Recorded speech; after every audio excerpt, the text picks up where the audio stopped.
बिस्मिल्लाहिर्रहमानिर्रहीम। हमारा आज वाला जो टॉपिक है वो स्टिशियोमेट्री के रेलेवेंट है। हम example number 11 first year chemistry को डिस्कस करने जा रहे हैं। तो उसे डिस्कस करने से पहले हम पढ़ते हैं कि स्टिशियोमेट्री है क्या। स्टिशियोमेट्री केमिस्ट्री की वो ब्रांच है जिसमें हम रिएक्टेंट्स और प्रोडक्ट्स का क्वांटिटेटिव रिलेशनशिप का मतलब क्या है, बहुत आसान से लफ्ज़ों में बता रहा हूँ कि अगर हमारे पास रिएक्टेंट्स हैं, रिएक्टेंट्स में से अगर एक रिएक्टेंट एक्सेस में है, ज़्यादा मिकदार में है, दूसरा कम मिकदार में है, तो जो हमारा प्रोडक्ट बनने जा रहा है वो किस पे डिपेंड करेगा? वो डिपेंड करेगा जो हमारा रिएक्टेंट लेस या थोड़ी मिकदार में, जिसको हम लिमिटिंग रिएक्टेंट कहेंगे, उस पर डिपेंड करेगा। तो हम लिमिटिंग रिएक्टेंट की मदद से या जो रिएक्टेंट कम इस्तेमाल हो रहा है उसकी मदद से, अगर उसके मोल्स दिए गए हैं, उसका वॉल्यूम दिया गया है, उसका मैस दिया गया है, तो हम अपने जो दूसरे प्रोडक्ट्स दूसरी साइड पे बन रहे हैं उनका मैस, वॉल्यूम या उनके नंबर ऑफ मोल्स बहुत आसानी से कैलकुलेट कर सकते हैं। तो स्टिशियोमेट्री क्या हुआ? केमिस्ट्री की वो ब्रांच जिसमें हम क्वांटिटेटिव रिलेशनशिप रिएक्टेंट्स और प्रोडक्ट्स को स्टडी करते हैं, इसको हम कहते हैं स्टिशियोमेट्री। तो आए हम एग्जाम्पल नंबर 11 को कवर करते हैं। एग्जाम्पल नंबर 11 स्टेटमेंट पढ़ते हैं, calculate the number of grams K2SO4 potassium sulphate and water produced when 14 grams of potassium hydroxide are reacted with excess of sulfuric acid। अभी थोड़ी देर पहले मैंने कहा कि एक चीज़ हमें एक्सेस में दी जाएगी, एक चीज़ हमें लिमिटेड अमाउंट उसकी दी जाएगी। तो यहाँ पे देखा जाए तो पोटाशियम हाइड्रोक्साइड जिसका मैस गिवन है 14 ग्राम्स, जबकि सल्फ्यूरिक एसिड की एक्सेस क्वांटिटी दी गई है। तो वो कहता है कि आपने फाइंड करने हैं number of grams potassium sulphate के और उसके साथ साथ वाटर के। एक्चुअली ये जो नंबर ऑफ ग्राम्स है, इसका अगर आसान लफ्ज़ों में हम मतलब लें तो इसका मतलब होता है, नंबर ऑफ ग्राम्स का मतलब होता है उस सब्सटेंस का मैस। तो हम K2SO4 का मैस बताएंगे, वाटर का मैस बताएंगे, साथ वो कहता है तीसरे नंबर पे also calculate the number of molecules of water produce, कि इस रिएक्शन के दौरान जितना पानी जो है, जितना वाटर प्रोड्यूस हो रहा है, उसके कितने नंबर ऑफ मॉलिक्यूल्स जो हैं वो प्रोड्यूस हो रहे हैं। मॉलिक्यूल्स की तादाद हम बताएंगे कि वो कितने हैं। तो ये स्टेटमेंट है जिसमें हमें एक चीज़ बताई गई है और तीन चीज़ें जो हैं वो हमने बतानी है, जिनमें हमारे पास आ जाते हैं हम गिवन डाटा पे कि हमारे पास क्या दिया गया जी। तो स्टेटमेंट के अकॉर्डिंग अगर हम देखें तो हमारे पास पोटाशियम हाइड्रोक्साइड जिसको KOH कहते हैं उसका मैस दिया गया 14 ग्राम्स। बाकी KOH की मदद से, इसके फार्मूला की मदद से हम इसका मोलर मैस फाइंड करेंगे। KOH का given mass 14 grams, molar mass किस तरह से फाइंड करेंगे? पोटाशियम है, पोटाशियम का एटॉमिक मैस 39 ग्राम्स, ऑक्सीजन है 1 मोल में 16 ग्राम, हाइड्रोजन है तो इसका मोलर मैस या इसका एटॉमिक मैस 1 ग्राम। तो इनको अगर कैलकुलेट करें सबके तो ये बन जाएंगे 56 ग्राम्स पर मोल। अब दूसरी चीज़ है, हमारे पास यहाँ पे वाटर का हम मोलर मैस फाइंड कर लेते हैं। वाटर का मोलर मैस किस तरह से? हाइड्रोजन है, 2 एटम्स हैं तो 1 × 2 प्लस ऑक्सीजन 16, तो तीनों को, दोनों वैल्यूज को अगर मल्टीप्लाई ऐड किया जाए तो 18 ग्राम्स पर मोल आ जाएगा। यहाँ पे ज़रा कॉन्सेंट्रेट करने की ज़रूरत है हमें, किस तरह से पोटाशियम सल्फेट का मैस जो है, मोलर मैस जो है वो हम फाइंड करने जा रहे हैं। एक्चुअली ये सारी वैल्यूज़ इसीलिए इकट्ठी लिखी जा रही है कि हमें आगे चल के प्रॉब्लम या मुश्किल का सामना ना करना पड़े कि बार बार हमें फिर मोलर मैसेज निकालना पड़े। हमने पहले लिख लिए, पहले फाइंड कर लिए, ताकि आगे चल के हम सिर्फ उसको अप्लाई करते जाएं या पुट करते जाएं। तो पोटाशियम एक एटम का मैस 39 होगा, एटॉमिसिटी 2 तो 2 के साथ मल्टीप्लाई किया, सल्फर 32 हो गया, ऑक्सीजन 16, एटॉमिसिटी 4। तो अगर इनको मल्टीप्लाई और ऐड करेंगे तो 174 ग्राम्स पर मोल आ जाएगा पोटाशियम सल्फेट का K2SO4 का मोलर मैस। अब एवोगैड्रोस नंबर की ज़रूरत पड़ेगी, यहाँ पे हमें नहीं बताया गया, लेकिन चूंकि ज़रूरत पड़नी है इसीलिए पहले ही हमें, चूंकि नंबर ऑफ मॉलिक्यूल्स फाइंड करना है, तो नंबर ऑफ मॉलिक्यूल्स तब तक नहीं फाइंड हो सकते जब तक हम एवोगैड्रोस की नंबर की जो है वो बात ना कर लें। तो यहाँ पे एवोगैड्रोज नंबर वही किसके बराबर 6.02 into 10⁻23 particles. Equation as it is book पे जिस तरह से गिवन है पेपर में भी गिवन होगी। पोटाशियम हाइड्रोक्साइड सल्फ्यूरिक एसिड जो कि एक्सेस में होगा, ये लिमिटिंग अमाउंट होगी, ये आपस में रिएक्ट करके पोटाशियम सल्फेट बना रहे हैं और साथ वाटर मॉलिक्यूल्स। तो बैलेंस केमिकल इक्वेशन में दो पोटाशियम हाइड्रोक्साइड मॉलिक्यूल्स, एक मॉलिक्यूल किसका या एक मोल किसका सल्फ्यूरिक एसिड का, वो मिलके एक मोल किसका बनाएंगे पोटाशियम सल्फेट का, और दो वाटर मॉलिक्यूल्स या मोल्स यहाँ पे प्रोड्यूस हो जाएंगे। तो इसके बाद फाइंड की तरफ आते हैं। हमें तीन चीजें मालूम करनी है। नंबर ऑफ ग्राम्स K2SO4 यानी कि मैस ऑफ K2SO4 जो प्रोड्यूस हुआ, number of grams of water यानी कि जो पानी का मैस जो बना, और उसके साथ साथ पानी के नंबर ऑफ मॉलिक्यूल्स, पानी के मॉलिक्यूल्स की तादाद बतानी है। तो सॉल्यूशन की तरफ आते हैं। सबसे पहले हम फाइंड करेंगे नंबर ऑफ ग्राम्स यानी कि मैस ऑफ K2SO4, लेकिन इसके लिए हमें डायरेक्ट नहीं मिल जाएगा। हमें सबसे पहले क्या करना होगा, हमें K2SO4 के इसके मैस मालूम करने से पहले इसके मोल्स फाइंड करना होंगे।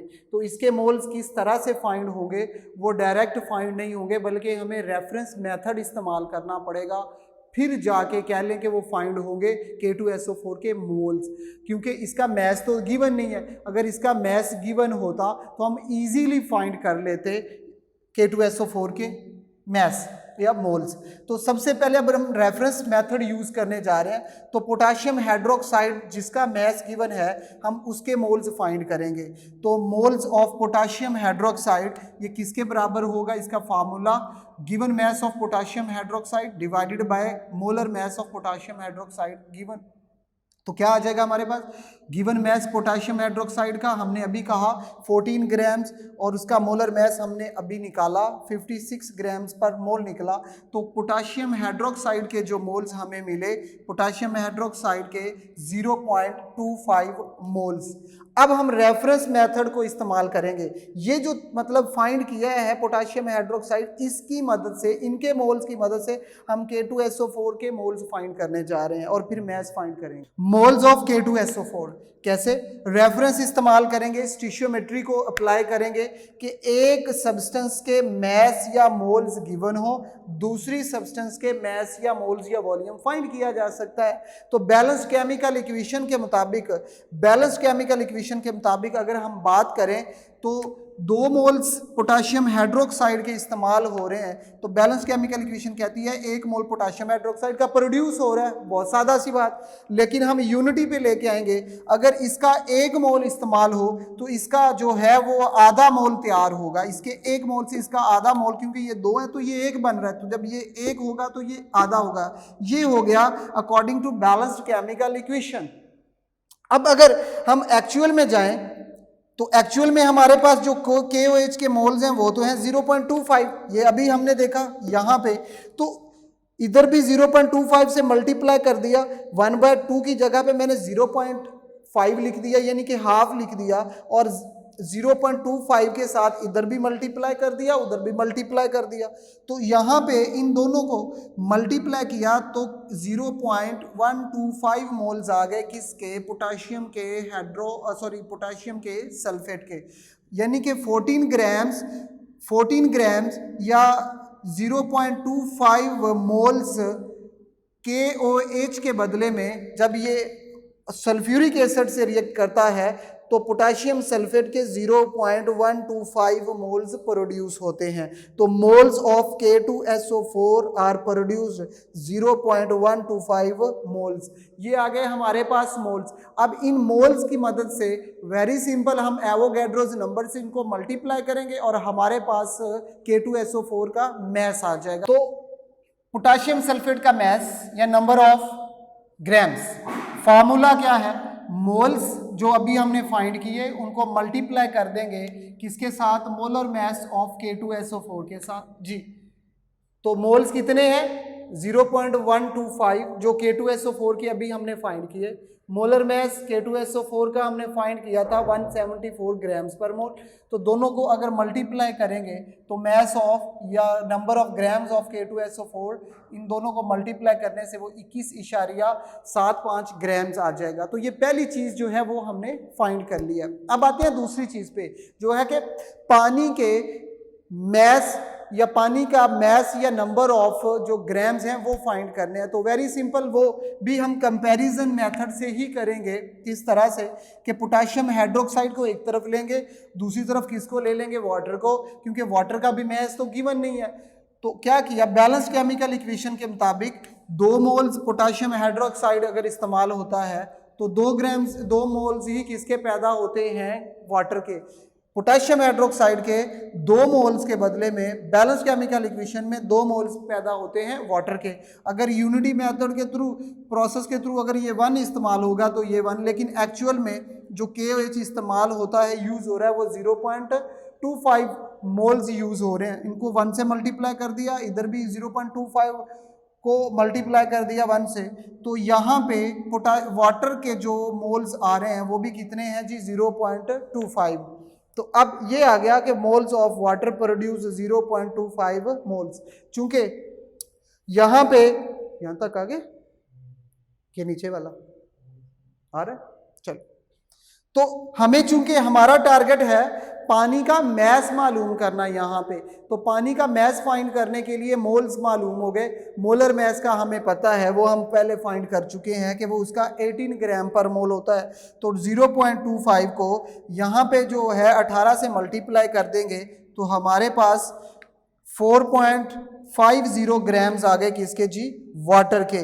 तो यूं हमने 2 चीज़ें फाइंड कर ली, 2 सब्सटेंसेस का मैस फाइंड कर लिया, K2SO4 का और उसके साथ साथ वाटर का। अब आ जाते हैं तीसरे क्वेश्चन पे। जो तीसरी चीज़ हमें फाइंड करनी है वो है पानी के मॉलिक्यूल्स की तादाद, कि ये जो 4.5 ग्राम्स वाटर है, इसमें पानी के मॉलिक्यूल्स की तादाद कितनी होगी। तो जी वो देखें ज़रा, हम अगर यहाँ पे बात करें तो number of moles of molecules of water, पानी के कितने मॉलिक्यूल्स होंगे, तो इसका फार्मूला है number of molecules is equal two moles, यानी कि N multiply by Na। Avogadro's number को मोल्स से क्या करेंगे, मल्टीप्लाई करेंगे। तो मोल्स का हमें पहले ही अंदाज़ा है, वो कितने हैं जी, 0.25। यहाँ पे 2 फार्मूलाज इस्तेमाल हो सकते हैं, given mass over molar mass वाला भी, और ये डायरेक्ट भी के number of moles into Na वाला भी। तो यहाँ पे moles 0.25, number of Avogadro's 6.02 into 10⁻23। इनको अगर करें मल्टीप्लाई तो हमारे पास number of molecules of water आ जाएंगे 1.50 इंटू 10⁻23 मॉलिक्यूल्स। ये मेरे भाई मैं आपको रिवाइज करवा देता हूँ कि इस टॉपिक में, इस एग्जाम्पल में हमने K2SO4 के मैस मालूम करना था, उसके साथ साथ वाटर का मैस मालूम करना था, और उसके साथ थर्ड नंबर पे हमने number of molecules of the water find करने थे। अगर आपका इसके बारे में कोई क्वेश्चन हो, कोई सजेशन हो, तो वो हमारे कमेंट बॉक्स में ज़रूर राय दीजिएगा। Thank you very much.